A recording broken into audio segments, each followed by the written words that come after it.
Hello guys, welcome back to my channel. അപ്പോൾ ഇന്ന് മകരപ്പൊങ്കൽ അല്ലെങ്കിൽ മകരവിളക്ക്, മകരം 1 അത്രയും പ്രത്യേക ഒരു ദിവസമാണ്. അപ്പോൾ ഇന്നൊരു അമ്പല ദർശനം ആയല്ലോ എന്ന് ഞാൻ വിചാരിച്ചു. അപ്പോൾ അച്ഛനും അമ്മയും ഞാനിവിടെ പോകുന്നത് നമ്മുടെ കാട്ടിൽമേക്കാവിൽ ചവറയുള്ള അമ്പലത്തിലാണ്.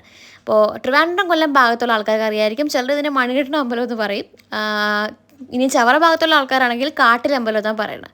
അപ്പോൾ നമ്മളിതാ ഈ ജങ്കാറ് കയറിയാൽ പോകുന്ന കാറൊക്കെ അവിടെ പാർക്ക് ചെയ്തിട്ട് ജങ്കാറ് കയറി പോകുന്നു. ഇനി ഡയറക്റ്റ് നമുക്ക് അമ്പലത്തിൻ്റെ ഫ്രണ്ട് ചെല്ലാനുള്ള വഴിയുണ്ട്. ഞങ്ങൾ ഈ ഒരു വഴിയിലാണ് പോയത് കേട്ടോ. ഞങ്ങൾക്ക് ഈ ഒരു വഴിയേ അറിയത്തുള്ളായിരുന്നു. അപ്പോൾ ഞങ്ങൾ ഈ വഴിയിലാണ് പോയത്. അപ്പോൾ കുറച്ച് നടക്കാനുണ്ട്. നടന്ന് നമ്മളിതാ അമ്പലത്തിൻ്റെ അവിടെ എത്തി. അത് കണ്ടില്ലേ, ഇതാണ് അമ്പലം. അപ്പോൾ ഭയങ്കര ഒരു അടിപൊളി ഫീലാട്ടോ. നല്ലൊരു ആംബിയൻസ് ആണ്. തൊട്ടപ്പുറത്ത് കടലും കായലുമാണ്. അമ്പലം അതിൻ്റെ മധ്യത്താണ്, കടലിൻ്റെയും കായലിൻ്റെയും മധ്യത്താണ് ഈ ഒരു അമ്പലം വരുന്നത്. ഇവിടുത്തെ പ്രതിഷ്ഠ എന്ന് പറഞ്ഞാൽ ദേവിയാണ്. നമുക്കറിയാം, ഇവിടെ കൂടുതൽ ആൾക്കാരും പറഞ്ഞു കേട്ടുള്ളത് മണി കെട്ടണ അമ്പലം എന്നാണ്. അപ്പോൾ ഇവിടുത്തെ മെയിൻ ഒരു ആചാരം എന്ന് പറഞ്ഞാൽ ഈ മണി കെട്ടുന്നതാണ്. ഈ മണി നമ്മൾ 7 പ്രാവശ്യം വലത് വച്ച് മന്ത്രം ചൊല്ലി മണി കെട്ടണം. മണി കെട്ടുമ്പോൾ നമ്മൾ ആ മനസ്സിലൊരു ആഗ്രഹം കാണണം. ആ ആഗ്രഹം സഫലീകരിക്കും എന്ന് തന്നെയാണ് പറയുന്നത്. അങ്ങനെയാണ് വിശ്വാസവും. അപ്പോൾ എൻ്റെ അമ്മയ്ക്ക് ഭയങ്കര വിശ്വാസമാണ് ഈ അമ്പലത്തിൽ. അമ്മ ഇതുപോലെ മണി കിട്ടിയിട്ടുണ്ട്, അമ്മയുടെ ആഗ്രഹവും സാധിച്ചിട്ടുണ്ട്. അപ്പോൾ ഞാനും വിചാരിച്ചു, എൻ്റെ ഒരു ആഗ്രഹം മനസ്സിൽ വിചാരിച്ചു, ഞാനിതാ മണി കെട്ടുവാണ്. അതിൻ്റെ വീഡിയോസ് നിങ്ങളീ കാണുന്നത്. ഇത് കണ്ടില്ലേ, കുറേ മണികൾ എത്ര വർഷമായിട്ട് ഇങ്ങനെ കെട്ടുന്നുണ്ടായിരിക്കുമല്ലേ ആൾക്കാർ. ഇതൊക്കെ നമ്മുടെ ഒരു കൾച്ചറിൻ്റെ ഭാഗമാണ്. ഇന്ത്യയിൽ പോലുള്ളൊരു കൾച്ചർ മറ്റെവിടെ ഉണ്ടാവില്ലേ, ഈ ഒരു വെറൈറ്റി ആയിട്ടുള്ളൊരു സംഭവമാണ്. അപ്പോൾ നല്ല രസമായിരുന്നു കേട്ടോ. കുറേ നേരം ഞാൻ അവിടെ നിന്നു.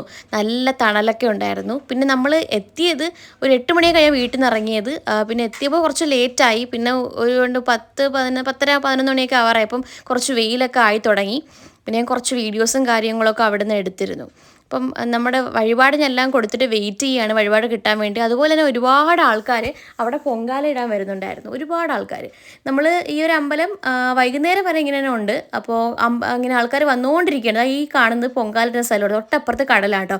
കടലിൽ പോകണമെന്ന് ആഗ്രഹമുണ്ട്, പക്ഷെ നല്ല വെയിലായിട്ട് പോകാൻ പറ്റില്ല. പിന്നെ ഞങ്ങൾ അവിടെ നിന്ന് പായസമൊക്കെ കഴിച്ചു. പായസമൊക്കെ കുറച്ച് നേരം കഴിച്ച് ഇത് കണ്ടില്ലേ, റോക്കറ്റൊക്കെ പോകുന്നത് ഞാൻ കണ്ടു. നല്ലൊരു ആംബിയൻസ് ആണ് കേട്ടോ അവിടെ. ആ ഒരു മണലിലാണെങ്കിൽ തൊടാൻ വയ്യ. ഭയങ്കര എന്താണ് ഒരു വെയിലായിരുന്നു ആ സമയത്തൊക്കെ. പക്ഷേ അമ്പലം ഒരു പ്രത്യേക ഒരു എക്സ്പീരിയൻസ് തന്നെയായിരുന്നു കേട്ടോ. അതിനുശേഷം നമ്മളിതാ ഈ കടത്തിൽ കയറിയിട്ട് ഈ ജങ്കാറിൽ കയറി തിരിച്ച് വീട്ടിലേക്ക് പോവുക കേട്ടോ. അപ്പോൾ ഇതൊക്കെയാണ് ഇന്നത്തെ വിശേഷങ്ങൾ. ഇനി ബാക്കിയുള്ള അമ്പല ദർശനങ്ങളെല്ലാം ഞാൻ നിങ്ങളെയൊക്കെ കാണിക്കുന്നതാണ്. അപ്പോൾ അതുവരേക്കും ടാറ്റ, ബൈ ബൈ.